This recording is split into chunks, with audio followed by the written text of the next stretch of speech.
Welcome back to our coverage, continuous coverage here on NDTV since morning, keeping you ahead of what's happening as far as the big elections are concerned. While the focus is on the three states of Northeast, remember there are by-polls also taking place, and important by-polls because they are going to have an impact on the immediate politics of various states. Let's talk about Maharashtra. Two seats there in Pune, Kasbapet and Pimpri-Chinchwad.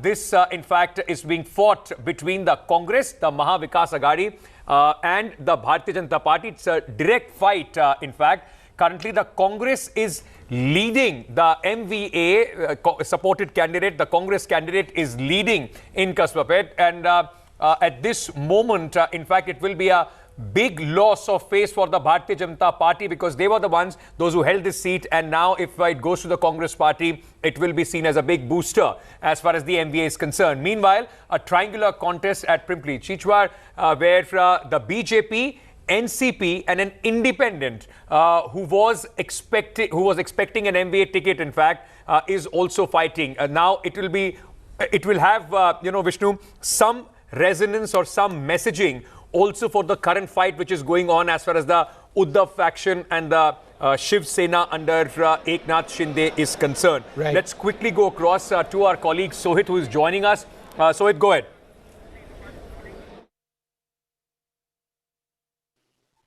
Maharashtra विधानसभा की अगर बात करें तो दूसरे दिन विपक्ष की ओर से किसानों के मुद्दे को लगातार उठाया गया है। जो प्याज खास तौर पर जिस तरह से उसे लेकर किसानों का प्रदर्शन है, उस पर विपक्ष आक्रामक है और इसी पर बातचीत करने के लिए हमारे साथ महाराष्ट्र कांग्रेस अध्यक्ष नाना पटोले मौजूद हैं। सर, सवाल यह है कि विपक्ष की ओर से सवाल कई उठाए गए, अंदर भी हमने देखा कि आप लोग सुबह से ही ये मुद्दे को उठा रहे हैं कि सरकार का तो कहना है कि 2.38 लाख मीट्रिक टन अब तक प्याज खरीद चुके हैं। निफाड़ को कहा गया है आपके जो मुद्दे हैं वो केवल राजनीतिक हैं।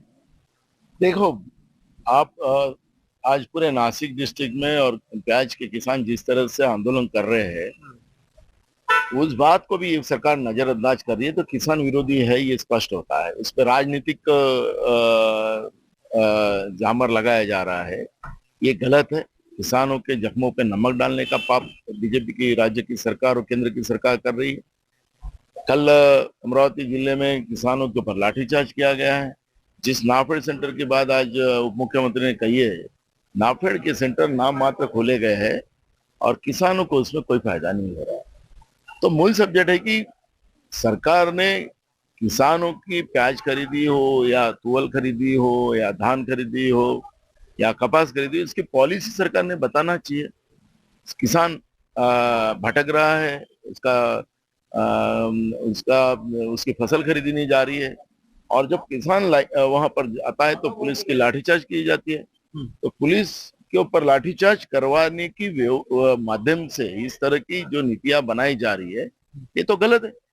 आखिरी पुलिस के माध्यम से किसानों की आवाज दबाने का पाप राज्य में बैठी हुई बीजेपी की सरकार कर रही है, तो कदापि इस बात को हम एक्सेप्ट नहीं करेंगे। आप लोगों की मांग क्या है? इस पूरे मुद्दे में क्या कुछ किया जाए? देखो, किसानों को जस्टिस मिलना चाहिए, उनकी फसल खरीदी जाना चाहिए, उसको सही दाम मिलना चाहिए, यही मांग हमारी है। आखिरी सवाल यह है कि कल एक और आरोप आज बीजेपी के ही विधायक की ओर से लगाया गया कि जो नासिक में किसान प्रदर्शन कर रहे हैं वो किसान नहीं है, कांग्रेस और एनसीपी के कार्यकर्ता हैं, जो कैमरे के सामने ही ये प्रदर्शन हो रहा है। झूठ बोल रहे हैं। अच्छा है, राज्य के किसान अगर कांग्रेसी है तो हमें खुशी है।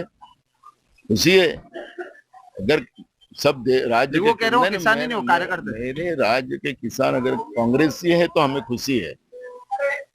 अगर मैं यही चाहता हूँ, बीजेपी यही चाहे कि किसान कांग्रेसी है, ऐसा उन्हें बोल देना चाहिए, तो उसमें क्या फर्क पड़ रहा है। लेकिन किसानों को हम न्याय नहीं देंगे, वो कांग्रेसी करके न्याय नहीं देंगे, ऐसी उनकी अगर बात है तो बिल्कुल उस बात को भी हम चैलेंज करेंगे। अगर इस तरह का वक्तव्य आता तो किसानों के जख्मों पे नमक डालने का काम बीजेपी कर रही है। बिल्कुल। तो जिस तरह से आपने सुना महाराष्ट्र कांग्रेस अध्यक्ष नाना पटोले को, उनका कहना है कि सरकार पर उन्होंने आरोप लगाया कि सरकार किसान विरोधी है और साथ ही साथ इस मुद्दे को भी लगातार उठाने और सरकार की ओर से जो दावे किए जा रहे हैं उसको चुनौती देने की बात वो करते हुए दिख रहे हैं। मुंबई से कैमरा पर्सन संजय मंडल के साथ सोहित मिश्रा, एनडीटीवी इंडिया। जो किसानों का मुद्दा है उसे लेकर विपक्ष लगातार आक्रामक रही है और इस पर बातचीत करने के लिए हमारे साथ बीजेपी विधायक राम कदम मौजूद हैं। सर, इस पूरे मुद्दे पर क्या आप मानते हैं कि सरकार बैकफुट पर है? आज हमने यहाँ पर भी देखा कि जो विपक्ष के लोग हैं वो प्रदर्शन कर रहे हैं, विधान परिषद को दिन भर के लिए स्थगित किया गया है। ये कहा जा रहा है कि जो प्याज के किसान हैं वो परेशान हैं और सरकार किसान विरोधी है। किस तरह से आप इसे देखते हैं? देखिए, जो प्रोटेस्ट के नाम पर किसानों को बदनाम करने की साजिश कर रहे हैं, वे दुर्भाग्य से कांग्रेस और राष्ट्रवादी दल के कार्यकर्ता हैं। अगर हम बुनियादी सच्चाई की बात करें, 2.38 लाख मीट्रिक टन प्याज खरीद चुके हैं। नाफेड को भी आदेश दिए गए हैं कि वे भी बचा हुआ प्याज खरीदे और किसान को कोई रोक नहीं लगाई है यह प्याज विदेशों में भेजने के लिए। तो सब तरफ से सरकार ने, वर्तमान महाराष्ट्र की सरकार ने किसान।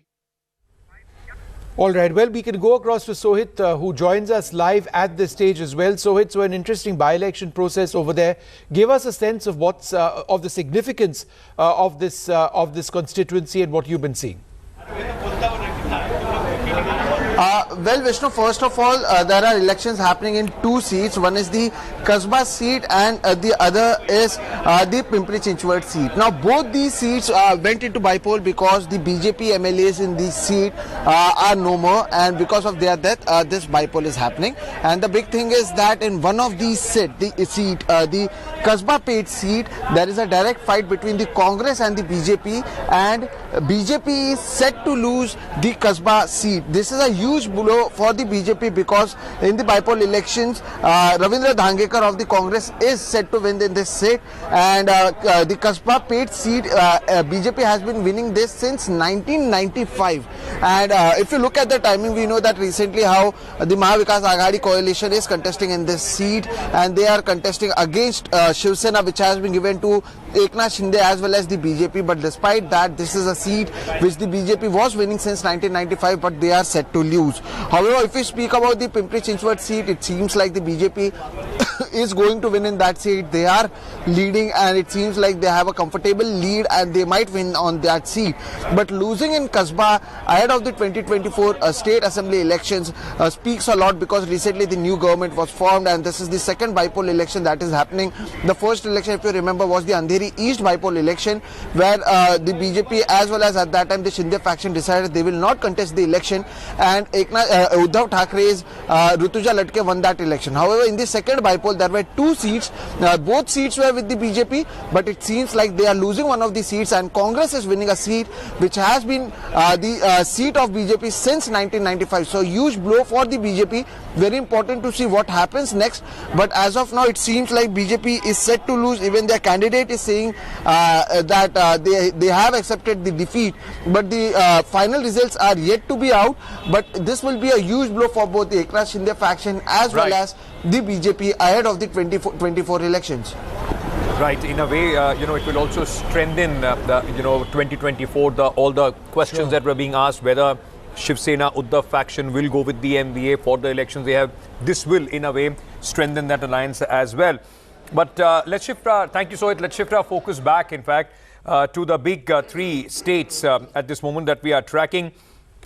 And, Vishnu, I want to start because now, more or less, all these are, I think significant amount of rounds must have taken place by now. Not big constituencies. So there seems to be some sort of a stability as far as the leads are concerned. Yeah, because percentage of postal votes, even say Tripura just 2% left right now. Yeah. 3% in Nagaland. So, these are essentially fixed, these are leads, and very soon there should be results. So let's once again introduce our guests, and we'll go one by one to all of our guests. Professor Sanjay Kumar continues to be with us. We also have PKD Nambia, political analyst, and may I say leaning towards the Bharatiya Janata Party, sitting with next to a Bharatiya Janata Party leader itself. It's a big lean, huh? It's a big lean. Bhaskar Ghosh of the BJP also with us. We also have Nalini Singh here in the studio. Upright, not leaning at all. Upright and not leaning at all. Very modest, right? And Tavleen Singh, senior columnist, journalist, is also with us at this moment. Thank all of you for joining us. Ms. Singh, because you are the new entrant as far as the current discussion is concerned. Let me start by asking you, what is the big picture, the important 3-4 points that you are looking at from the results of the 3 states which are, in fact, the counting for them, which are taking place at this moment? Are you talking about the 3 northeastern states? That's right, ma'am. Because your voice is a bit soft. For me, what is very interesting is that the old issues that used to really put the Northeast in danger, secessionism, human rights, Christianity, all that, I'm actually quite impressed that they've all taken a back seat and that the issues in the Northeast now are the same as they are in the rest of the country, which is development and beneficiaries and all. So I think that is a huge thing to have happened and a very healthy thing. And, I'm no Modi Bhakt anymore, but we have to give the BJP credit for having worked really hard to draw these states into the national conversation. So that really has struck me. Absolutely. Bhashkurda, it is interesting that you've got a complete saffron sweep in Nagaland, which is a Christian state. So you will not have any complaints among BJP leaders about eating beef. There'll be no politics of religious conversion. So ultimately, religious conversion, beef eating and all that, it just suits the electoral requirements of each state. Certainly not in the Northeast. See, once upon a time, we have seen, Jishnu, that we have always see that Northeast is a 7 sisters and they have been cut off from the mainland because of 3 reasons. Number 1, there is no air communication, there is no border communications, and then no road communications. And it was, I think, very intentionally done, strategically done by the earlier Congress government, so that they should feel themselves totally at the beck and call of the center. Now, I agree with Madam, but I disagree with, without Modi, we cannot think of BJP today. Why? Because he has initiated the development of the Northeast, and he has been I think the prime factor of have a cord blood relation between the Northeast and the mainstream Indian or the mainland India. Today the connectivity is excellent. Today the air connectivity, the defense border connectivity is the best for last 70 years. And this is the thing we are getting the result in the Nagaland. Today your beef eating, your religion conversion, they all has taken the back seat, because end of the day, if you do not develop, if you do not progress individually, you cannot just depend on the politics based on that. So the BJP has no problem with people eating beef, right? See, first of all, people eating beef or no beef, that is always overrule the national interest of this country. Okay. So now the people of Nagaland has really pronounced it very, very vividly and very, very I think clearly. So it's a personal choice. Clearly, that those personal choice cannot overrule the developments, cannot overrule the priority of ours that India should be Vishwaguru. At the same time, we should be going to 5 trillion. And they are feeling that they are part of the 5 trillion. They never felt it before. Sir, we'll test this argument of people's personal choices when the elections do come to North India and especially Hindi-speaking states. But Supriya Srinath of the Congress also joining us at this moment. Supriya, at this moment, the way leads in all the 3 states are stacked up. For Nagaland, the Congress party was not even able to put up candidates in all the seats. Talking about Meghalaya, I think 5 leads for the Congress party there. Of course, the setback was the entire Congress party, marched off, most of them to TMC. And then, of course, you had to get greenhorns to fight the election. And the state of Tripura, where Congress is fighting or in a role of a junior partner, fighting 13 seats, 4 leads for the Congress there at this moment. What's your assessment of the result, or at least the indications that are coming out for the Congress party at this moment? So good afternoon to all of you, and especially the panelists here. Before I go on and go headlong into elections, I really want to point out the hypocrisy of the BJP. The Meghalaya BJP chief on record says, I eat beef, and even if the BJP comes to power, people will continue to eat beef. There will be no issue. Can the panelists on this show right here dare to say this in Uttar Pradesh? Because you are killing people across the country where you are in power, whether it is the Madhya Pradesh or a state like Uttar Pradesh. You are lynching people on suspicion of eating beef, and you really have the audacity to sit here and say personal choices. I mean, hypocrisy did not have a face, it just did. So that's point number one. Point number two, I agree with you that these results are not to our satisfaction and not undermining the electoral mandate there at all. But Northeast typically votes for and goes with the party in power in the center, and that's been the track record always. To undermine the northeastern states sitting here because you're winning some states to say that, you know, suddenly there is development. Are you telling me that there was nothing done in the northeast in the last 70 years? I mean, let's not get pulled into that narrative. I want to go state by state, and especially talking about Tripura.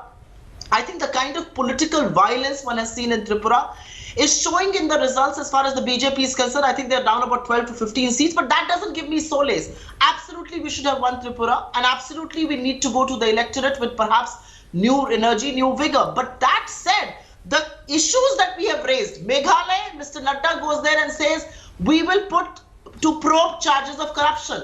You are a part of that government. Who are you going to probe after elections? Is Mr. Nadda going to probe his own government after the elections? I think that's a point to be noted. In Nagaland, for instance, in Kohima, people are preserving water after washing utensils and doing the laundry because there is no water in the taps for sanitary purposes. I mean, let's get real here. The issues continue to be, you can sit here, be hypocritical and say that there is absolute choice of what you want to eat, who you want to love, who you want to marry, what you want to wear. Then stop making the laws that you're making all over the country on interfaith marriages. No, but Supriya, you know, Supriya, one sec. You know, in as much as you make your points very strongly, the bottom line is that the Congress party has not done very well in the Northeast at all. So I think rather than just accuse the BJP of hypocrisy, whether you like it or not, they have been accepted. Or double standards, or, you know, I mean, something, I mean, beef eating will not be mentioned in UP, you know, will be mentioned in UP, it won't be mentioned in the Northeast, etc., etc. You know, the Northeast was a bastion of the Congress party. Meghalaya was Vishnu, a bastion of the Congress party. Yes, so Vishnu. What are the takeaways for your party? I agree with your point, and I started my statement by saying that we need to work harder, we need to go to the electorate with a fresh imagination and energy. But let us not extrapolate these three states to national politics or what's going to happen in the second half of this year, whether it's Karnataka, Madhya Pradesh, Chhattisgarh and Rajasthan. I do not think extrapolation here is going to work. Let me ask Sanjay Kumar that... Of course it was our bastion. Supriya, since you made a point, since you made an important point, I just wanted to ask Sanjay Kumar of CSDS that question as well. The entire issue of extrapolation, what's happened in the Northeast, can we extrapolate to what the country may be thinking? We have 6 more elections this year itself. No, Vishnu, I don't think extrapolation is a wise thing to do, because look at various state assembly elections in 2018. Congress won elections in 3 states, formed the government. What happened in 2019 when the Lok Sabha election took place? There are several examples of that kind. Look at verdict in Delhi, 2015, 2014, 20 assembly election and 19 Lok Sabha elections. If you look at West Bengal, look at Odisha, and there are several other examples. So I would also hesitate to extrapolate from what is likely to happen in 2024 based on what is happening in these assembly election results. Okay. You know, sorry, I just wanted to say we are still on the Northeast and not on the extrapolation to 24. But I would say that in the Northeast, it was actually the RSS's dream.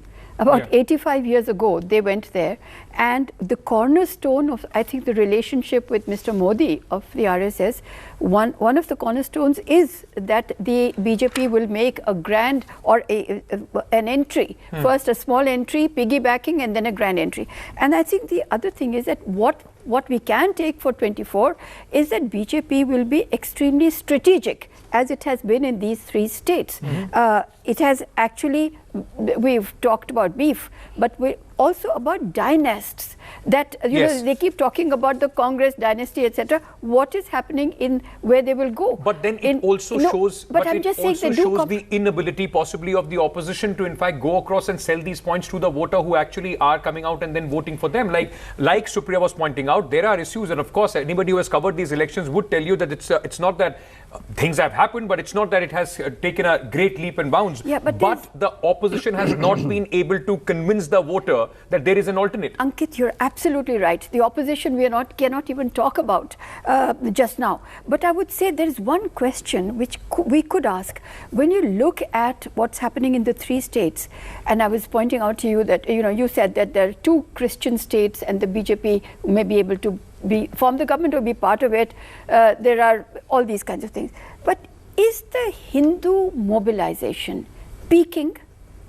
Is it 3 states just too small a sample and too, not really a mainstream sample? Should we start talking about this?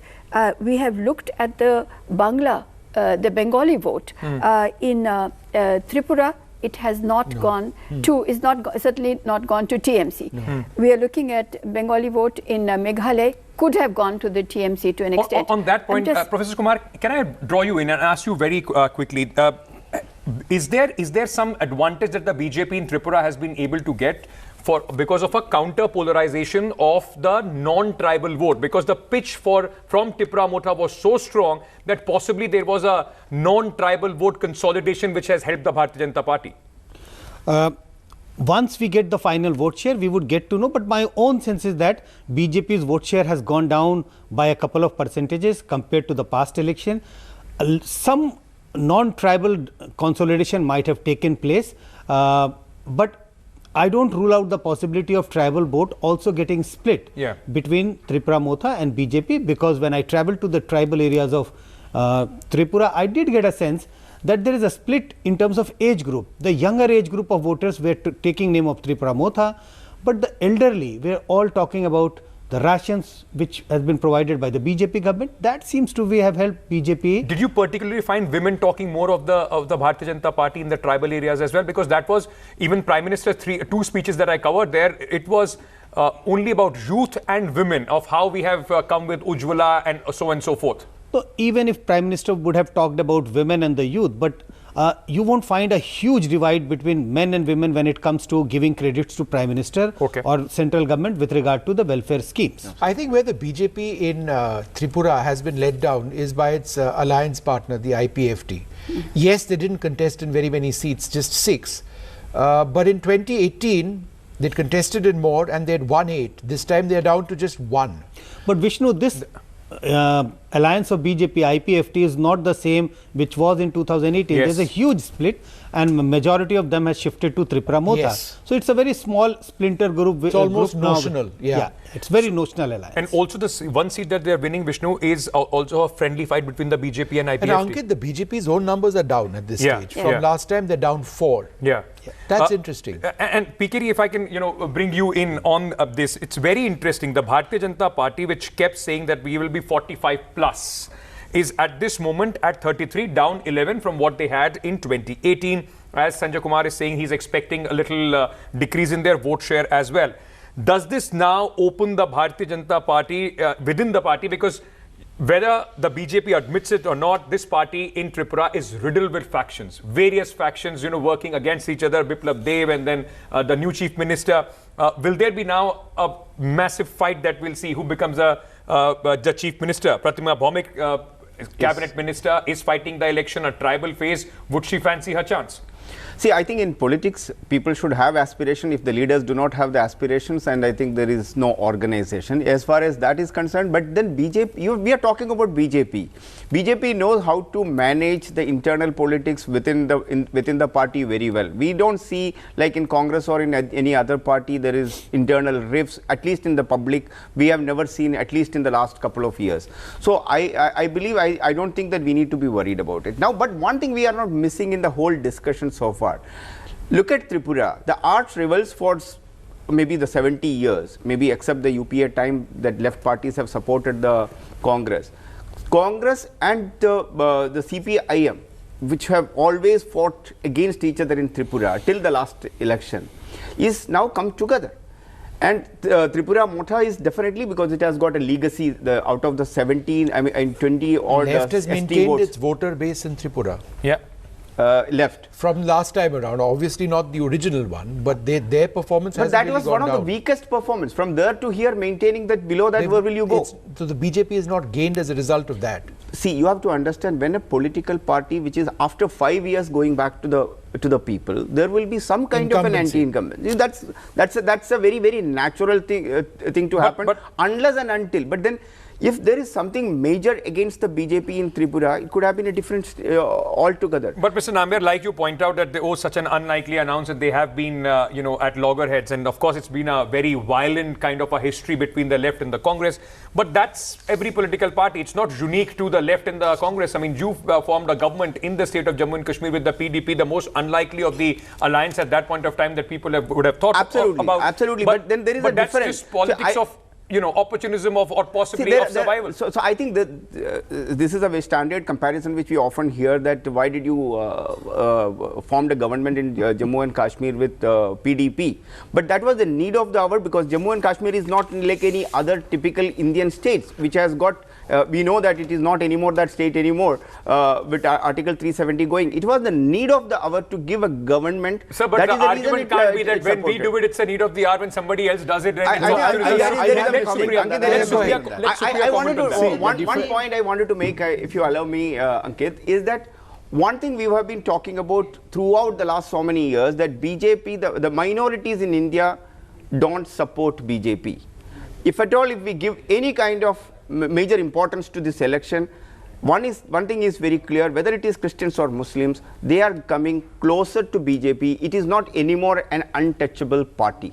Okay. I think 90+% of the voters in Nagaland is the minority community, and they are Christians in a way, within minority as second, well. Supriya had a point. Go ahead, Supriya, and I'll come after that to you. Yeah, go ahead, Supriya. I'm going to go to my colloquial Hindi, and in Hindi they say, "Tum karo to leela aur hum kare to paap." Hypocrisy could very well not just be the BJP's middle name, but also the middle name of their ecosystem.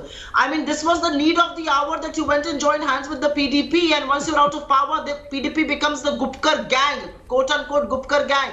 What sort of hypocrisy is this, and can you really justify that? But that set aside, I am glad you make this point that BJP is not untouchable anymore for the minorities. I challenge you, and I challenge you with every little bone in me. Go and tell in UP that people are free to eat, marry and love with the choice that they want to make. Will you or the BJP spokesperson... Bhashkurda, would you like to respond? Half a second, Supriya. I want to now take up the call. First of all, there is a radical difference.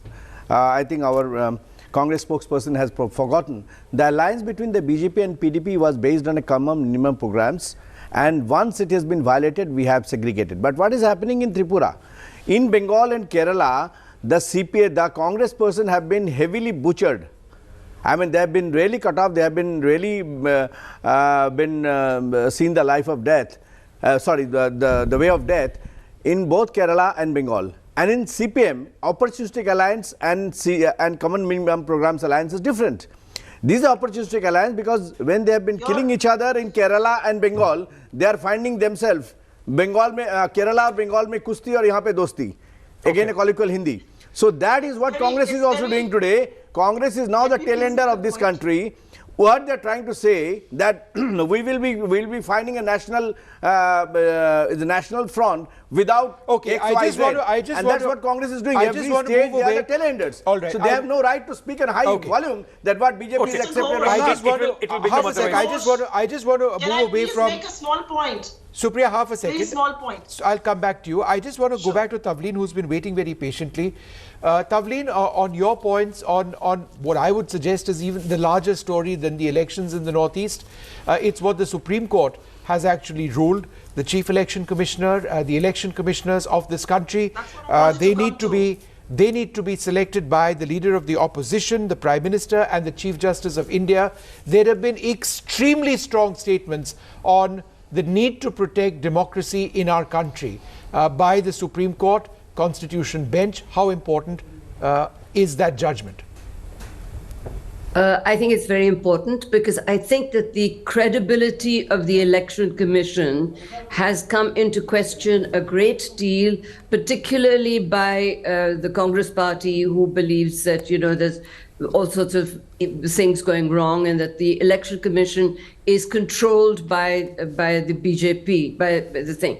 I don't believe that that is true, but I mean, so in that sense, it's I believe an important thing. There's no harm in trying it and seeing whether it works, because really we haven't had the last election commission, if you remember, Mr. Gill, or not the last, but a few years ago, was, as soon as he retired, made a member of the Rajya Sabha. So, there's been a lot of hanky-panky in the election commission, in the choosing of the election commissioner, and I think that is a good thing to do. But I wanted to just go back to what Supriya was saying.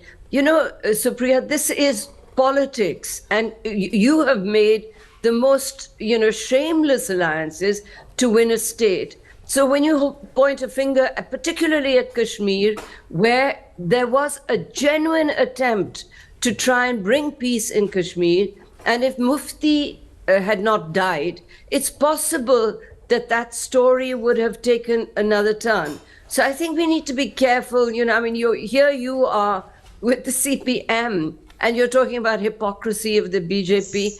The point is that the BJP has learnt to win elections, and you appear to have learnt only to lose them. Supriya, would you like to respond? Father's telling the truth, and I'm actually very surprised that somebody as senior as Tavleen Singh says that there is peace. There were attempts of peace in the valley. Every day, the valley is in news because of targeted killing of Kashmiri Pandits. The government is... I said there was an attempt at peace. You've spoken, ma'am. I think it's only fair that I'm given up time to make my point.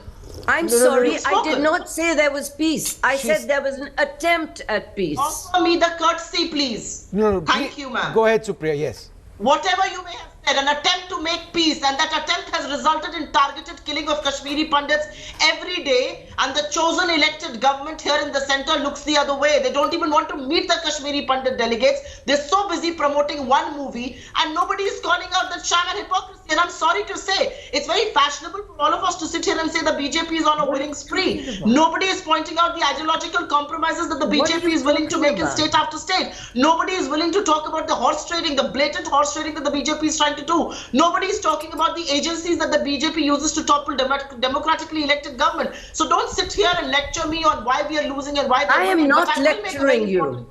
No, 1 minute, hang on. I think the answer, ma'am, please. I don't like this tone. I'm not lecturing you. You said the wrong thing. I did not intervene while you were talking. Tavleen Singh, I did not lecture you while you were talking. Please allow me to speak. And I want to make a very important statement on a question that you put forward to her. The Supreme Court's decision that election commissioners and chief election commissioner cannot be selected by the elected government of the day alone, because they realize, look at the scathing judgment. This says that the government has insatiable quest to be in power perpetually. If this is not showing mirror to the government and calling out the government's bluff on what should be a bipartisan election, what is? The Supreme Court having to step in and set up a committee on the Adani scam. The government of the day chooses to look the other way. What is? Is this not calling out the misgivings of the Modi government? I wonder what else will it be. I want to look for that. I think one side we are just listening to it, right? Bhaskar wants to reply, yeah. First of all, what she's talking about, the ideological compromise, right? You tell me where we have done the ideological compromise. If they have done in Karnataka, if they have done in Maharashtra, if they have done in Madhya Pradesh, okay, then let them first analyze that, and then they talk about this, preaching about these ideological compromises. I will tell you whatever they have done in Bihar also, whatever they have done in Bihar also, whatever they have done in Bengal also. Endless. I think endless points to say that every time you do an opportunistic alliance, you lose the elections. You lose the election. All right, okay. Let's just bring down tempers. When you lose in Gujarat, what happens to that? What happens to that? Okay, let's have a right to reply. You know what your ideological compromise is. Okay, all right. Let her have a right to reply. I don't have to learn ideology from the Congress, because Congress has got no ideology today. One sec. Let's regional parties, they are shaking hands with regional parties just for the sake of power, and they are out of the power. Okay, Bhaskar, Supriya, you've got 30 seconds, and then we end this fighting. Make your last point, and then we'll get back to the elections and the EC. Yes, I think the very important point that I need to make is your ideological compromise. I'll give you two examples. The Mahagathbandhan wins with the RJD, the Congress, and the JDU in Bihar, and you go ahead and ally with them because you want to topple that government. Mr. Yeti is shunted out on charges of corruption. You make him your campaign committee chief because you're so desperate to win an election that you will lose no matter what you do in Karnataka. All right, okay. Okay, let's get to Karnataka when we finally do. Hold on. Let's get to Karnataka once we do. There's a lot here. And just try, everybody just take a deep breath. Let me just take this out of the studio right now, take it to our colleague in Shillong. Saurabh is waiting there to give us a sense of what is happening in Meghalaya on the ground. Saurabh, how many rounds of counting are still left, and have celebrations already begun behind you? Assembly constituency.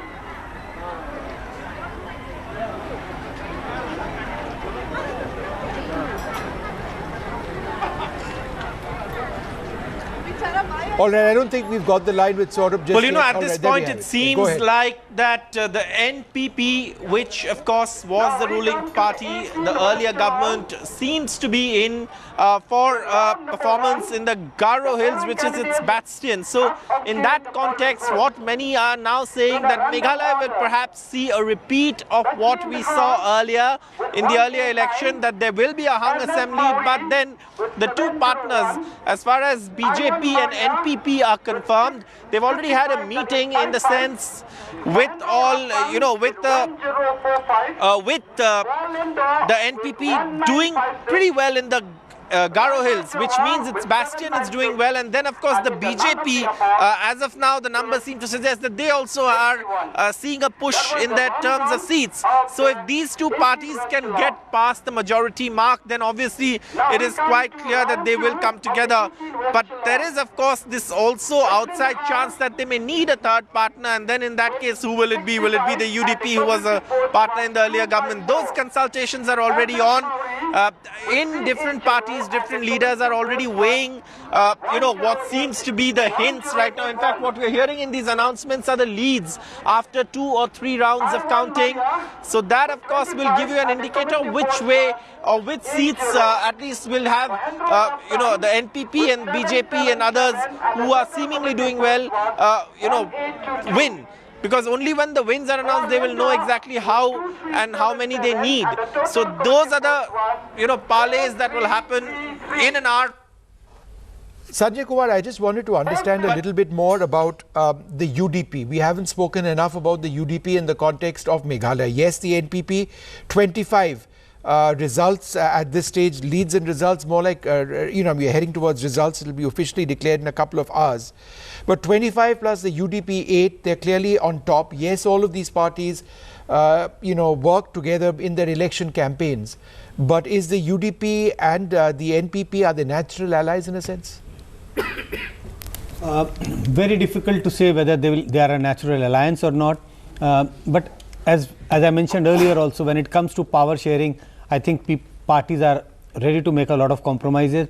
And sometimes there is a pressure on the party bosses within from the elected MLAs, because they want to have a share in power, because they have to show back to their voters what they have been able to give back to them when they got them elected. So I think one thing which makes parties natural ally is sharing of power. That might make these parties a natural ally when it comes to forming an alliance to form the government in Meghalaya. Right. Sorry. Yeah. I just wanted to say that going back to what Mr. Sanjay Kumar is saying, that actually look at the regional parties' vote share. If you look in Meghalaya, NPP and UDP together are at 48%. And if you look at BJP and Indian National Congress, it's 23%. Half of the regional. If you now go to Nagaland and BJP and Congress may be 22% or 22.5%, whereas NDTV, NPF, and if we count the others, JDU, etc., is coming up to a whopping about 60%. Yes. Yeah. But Tripura is, of course, you've got the national parties a little ahead. But again and again, regional parties seem to be those which we have neglected, and I think we keep saying, what does BJP think, etc. I think, what do the regional parties think? Now, in Nagaland and Meghalaya, they are the dominant sort of forces, without a doubt. And they will be, if you take TMC as a regional party in West Bengal, etc. I mean, you go around the country, you will come to this conclusion. So this is a victory of regional parties. Yeah, absolutely. You know, also especially like in the northeastern states, the regional parties always had a command. Even though JDU had about 6 seats earlier, but they all went in one as a group. Maybe to some other party. NCP had a major role sometimes ago. Even NCP hasn't done badly in Meghalaya. One point I want to mention for half a second. This is a growth of a regional party, but based anchor, the sheet anchor role is playing by the BJP. There is no doubt. Where it was a Congress once upon a time, have been totally replaced by the BJP, and today BJP is now. Then you can say that at that point of time, Congress was playing the sheet anchor role. No, exactly. Why Congress is replaced? Congress replaced because of non-ideology, non-performance, non-governance, and that is what important. Let's just not report it. Yeah, let's just more than political side. Let's analyze it in this level. There was no prime minister in the recent past, and anybody whomsoever, just for the political rhetoric, you can speak anything, who had commanded such huge respect in the northeast. There is no doubt that the BJP has been able to send its senior ministers, to each and every district. On our panelists, so hold on, let's just also try. Let's just try and get report. We have a report from our colleague Ratnadeep. It's like in a cricket match, they are batting on both the ends. Exactly. Let's just very quickly go to a tennis match. We are playing on the Okay. Everybody hold on. Supriya, we'll come back to you later on. We have a report from our correspondent Ratnadeep. He's in Agartala. In Agartala. I think celebrations have started. I think Dr. Manik Saha is also expected to do a press conference. There are laddus out. Let's see. As the day is progressing here in Agartala, we are getting more leads in terms of the counting process. In fact, now what it appears is that BJP might actually become the single largest party, and therefore there is more excitement among BJP supporters. They were a bit subdued when the difference between the opposition and the BJP was narrowing down. Also, Tripura Motha party really doing well in the tribal areas. BJP के समर्थक है, कौन बात करेंगे आप? बहुत सुबह से आप लोग यहाँ पे है। पिछले बार जो आपकी प्रदर्शन थी पार्टी की, इस बार प्रदर्शन इतना अच्छा नहीं रहा है, कुछ सीट घट रहे हैं। कैसे अच्छा नहीं रहेगा? आपको कौन बोला? ये तो हमारा अब तक तो जो रुझान आ रहे हैं। अरे यही तो क्या अभी तक कोई नहीं खुला। अभी देखिए ना, पूरा बहुमत से सरकार बनेंगे हम लोग इधर। मोदी जी है ना, सारा इंडिया में जरा मोदी जी एक ही नारा है, मोदी जी है। पूरे बहुमत से सरकार बनाएंगे. That's what one of the supporters is saying. So the Tripura politics is very interesting, and there is a tough fight. And what is happening here at this moment is that the leads that we see are of three. Then somewhere only 3 rounds have been completed. Somewhere 4 rounds. Somewhere 5 rounds. So there are it's halfway mark. And in this halfway mark, the picture which is coming out is that BJP might actually emerge as the single largest party. However, Tripura Motha party is also, its numbers are going up, particularly in the tribal areas as the EVMs are being counted. And what remains to be seen is that if Congress and the Left Alliance really can, do much better than what is being seen at this moment, they at this moment are falling short of what they had claimed, and therefore perhaps we'll have to wait and watch in terms of which way it goes. But at this moment, a bit of celebration. I can see crackers being busted in the BJP camp, with their party actually inching towards the magic figure, or at least becoming the single largest party.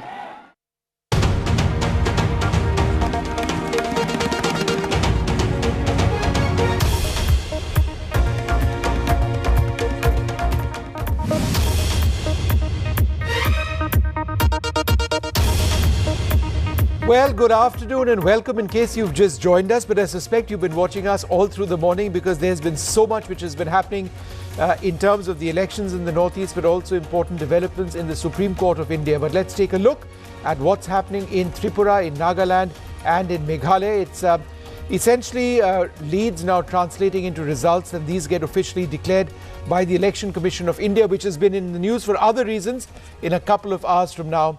As far as Tripura is concerned, it appears that the BJP and its ally at 34 at this stage. Remember, they needed to get to 31, safely past the halfway mark, but not a landslide by any means.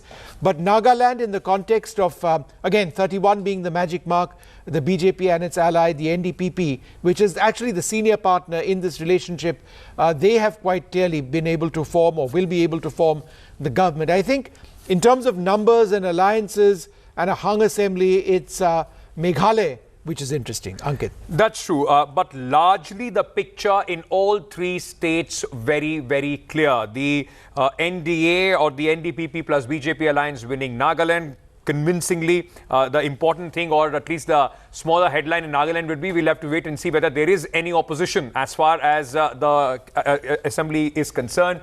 Quite significant number of others, the independent or candidates which supported by smaller parties, also making their mark felt as far as Nagaland is concerned. Meanwhile, in Tripura, which saw an interesting battle in the beginning, the postal votes, it seemed that the BJP was running away when the EVMs opened. And now what we are being told, about 90% of the voting is done. So Vishnu, largely this is what the picture should look like by the end of the day. Not expecting much, in fact, to change here. The Congress, though, improving from their performance of 2018, almost going up to 9% votes as well, and 4 seats that they are winning.